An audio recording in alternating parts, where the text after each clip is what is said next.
People say Diana Ross abandoned Florence Ballard, let her fall, watched her spiral into poverty and alcoholism and death without lifting a finger. They say Diana could have saved Florence if she'd wanted to, that she chose not to, that Florence's tragedy is partly Diana's fault. It's a clean story, clear villain, clear victim. It's also wrong. The truth is more complicated and more disturbing.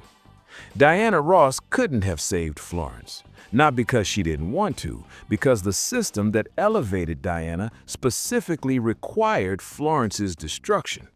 Saving Florence would have meant destroying herself, and Diana chose survival.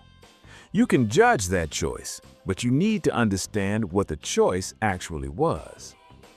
Florence Ballard founded the Supremes, brought the girls together, had the biggest voice, should have been the star by any logical measure. But Berry Gordy didn't want logic. He wanted Diana. Not because Diana was more talented, because Diana was more controllable, more marketable to white audiences, more willing to become whatever Berry needed her to be.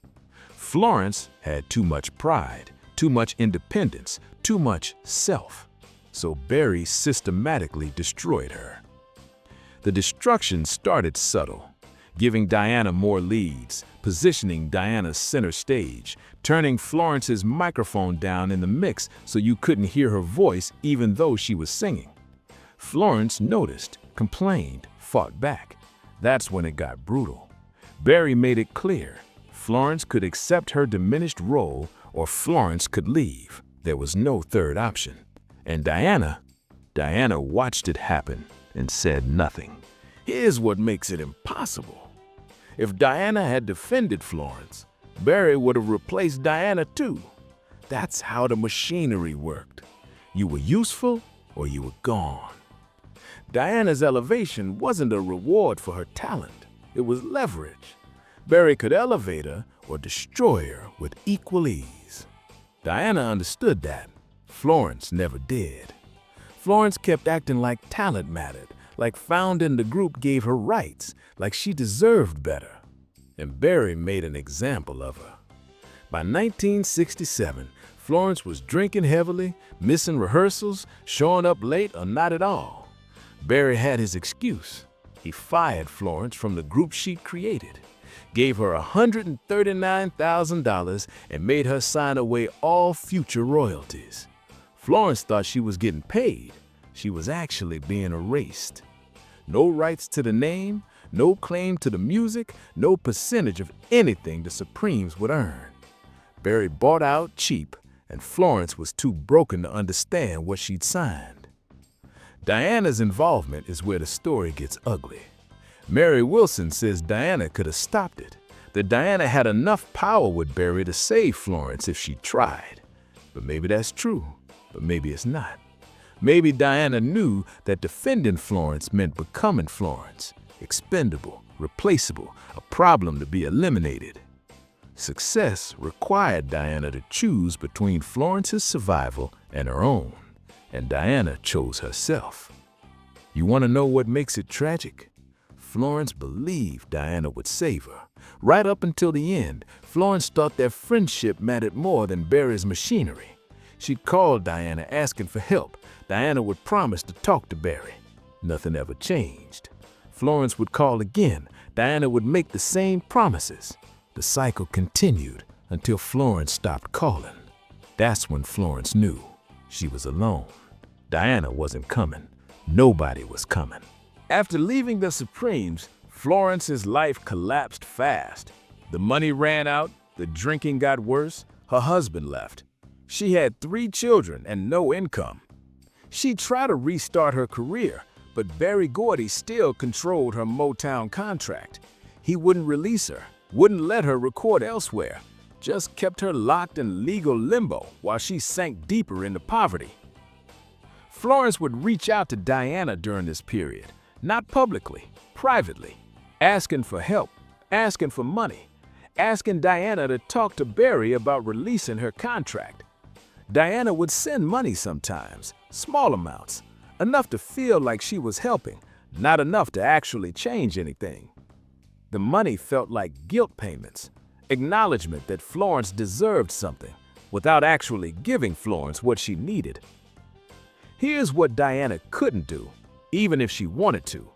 She couldn't make Barry release Florence's contract. She couldn't force Motown to support Florence's solo career. She couldn't stop the industry blacklisting that made it impossible for Florence to work. Diana had power within certain boundaries. She could ask favors, make requests, but going to war with Barry over Florence, that power didn't exist. Barry had made Diana. He could unmake her just as easily, and Diana knew it. The question becomes whether Diana should have tried anyway, whether she owed Florence that loyalty, even if it meant risking her own career, whether success built partly on Florence's erasure created a moral obligation that transcended self-preservation.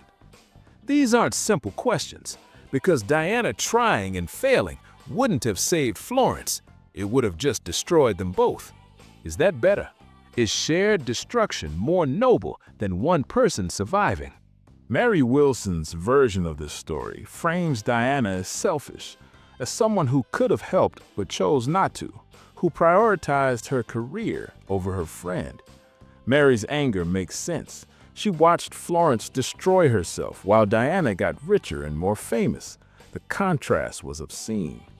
But Mary's version requires believing Diana had power she didn't actually have, that begging Barry would have worked, that loyalty could have overcome machinery designed to eliminate anyone who resisted.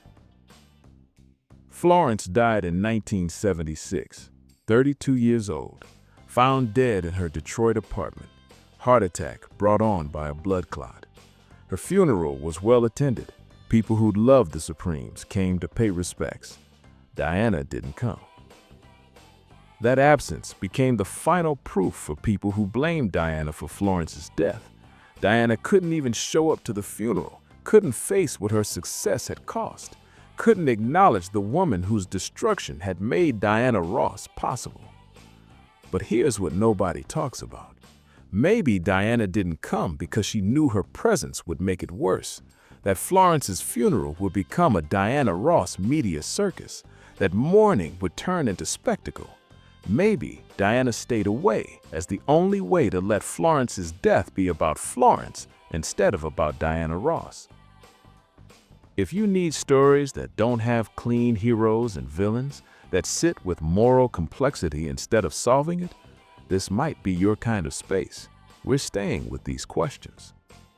Or maybe Diana didn't come because she couldn't face it, couldn't look at Florence's children and explain why their mother was dead while Diana Ross was alive, couldn't stand in that room knowing everyone blamed her and not having good answers. Maybe Diana's absence was cowardice dressed as consideration, or maybe it was self-preservation. Maybe Diana understood that apologizing wouldn't bring Florence back, that her guilt was real but also useless, that she could either survive with that guilt or be destroyed by it. The years after Florence's death changed how Diana operated. She got harder, more protective of her position, more ruthless about eliminating threats. Like she'd learned that mercy was dangerous, that caring about people who got left behind meant you might get left behind too. Florence's destruction taught Diana the cost of vulnerability. If you let yourself care too much about the casualties, you become one. People who worked with Diana in the late 1970s and 1980s noticed she'd mention Florence sometimes. Brief comments, acknowledging they'd been friends once, that things hadn't ended well, that she wished it had been different. But Diana never went deeper, never explained her side, never defended her choices, just left that gap hanging there. The thing everyone wondered about, but Diana wouldn't discuss. The official Diana Ross biography barely mentions Florence. A few paragraphs acknowledging she was an original Supreme, that she left the group, that she died young. No detail about why she left, no acknowledgement of her decline, No exploration of Diana's role or responsibility. The erasure is complete. Florence becomes a footnote in Diana's success story. Proof of what? That some people make it and some people don't? That talent isn't enough? That the machinery crushes whoever gets in its way? But the erasure hasn't worked completely, because people who love the Supremes won't let Florence be forgotten. They tell her story, write about her, make sure everyone knows Florence founded that group, that she had the best voice, that what happened to her was injustice, not failure, that Diana's success and Florence's destruction are connected, that you can't celebrate one without acknowledging the other. Diana must know Florence's story won't die, that no matter how successful she becomes, people will always ask why she didn't save Florence. The question follows her, shapes how people understand her. Diana is Diana Ross, and she's also the woman who survived while Florence died. Both things are true, both things matter. Here's what makes it unbearable. Florence believed in Diana until the end, believed their friendship was real, that Diana would come through eventually, that the girls she'd sung with in basements and talent shows still existed underneath the star. Florence died believing Diana would help her. Diana has to live knowing Florence died wrong, that the friendship Florence trusted had become transactional, that Diana had chosen survival over loyalty, and Florence had paid the price. Could Diana have saved Florence? Maybe, if she'd given Florence money, if she'd used her power to force Barry to release Florence's contract, if she'd publicly defended Florence and risked her own career. Maybe Florence could have been saved, but maybe not. Maybe Florence's destruction was inevitable from the moment Barry decided Diana was the star. Maybe the system required one winner and multiple losers. Maybe Diana could have joined Florence in destruction, but couldn't have prevented it. The question of whether Diana should feel guilty is unanswerable, because guilt requires believing you could have acted differently, that better choices existed. But when your choices are survive or die with her, is choosing survival actually a choice, or is it just instinct? Is Diana responsible for a system she didn't create but benefited from? Is benefiting from injustice the same as causing it? These aren't rhetorical questions. They're real, and they don't have clean answers. Florence's children grew up without their mother. They watched Diana Ross become more famous, more wealthy, more celebrated, while their mother's grave marked poverty and erasure. Some of them are angry.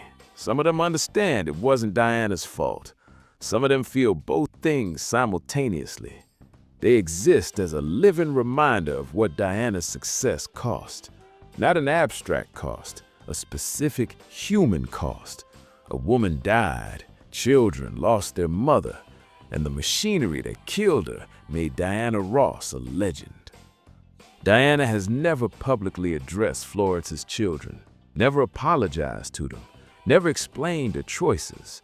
The silence could be guilt, could be legal caution, could be the belief that explaining wouldn't change anything, could be the recognition that nothing she says will bring Florence back or give those children their mother. So Diana stays silent, and Florence's children live with the gap where explanation should be. The music industry still works the same way, still elevates one person by destroying others, still requires casualties, still punishes anyone who resists. Florence's story should have changed things, should have made people question the machinery. Instead, it became a cautionary tale. Stay in line or become Florence Ballard. Do what you're told or get erased. Talent doesn't protect you. Founding the group doesn't protect you. Only absolute obedience protects you. And even then, only maybe. Diana's legacy is inseparable from Florence's tragedy. You can't understand Diana's achievement without understanding what it required. Florence's destruction wasn't accidental. It was structural, necessary, built into the system that made Diana Ross possible. Celebrating Diana means acknowledging that, sitting with that, understanding that sometimes survival requires walking past people who are drowning because pulling them up means going under yourself. Maybe Diana thinks about Florence. Maybe she wishes it had been different. Maybe she's made peace with her choices, or maybe she hasn't. Maybe guilt keeps her awake sometimes, or maybe she's convinced herself she did what she had to do, that Florence's destruction wasn't her responsibility, that she was surviving, not betraying. We don't know. Diana won't say. The silence protects her, traps her, defines her. The story people want is simple.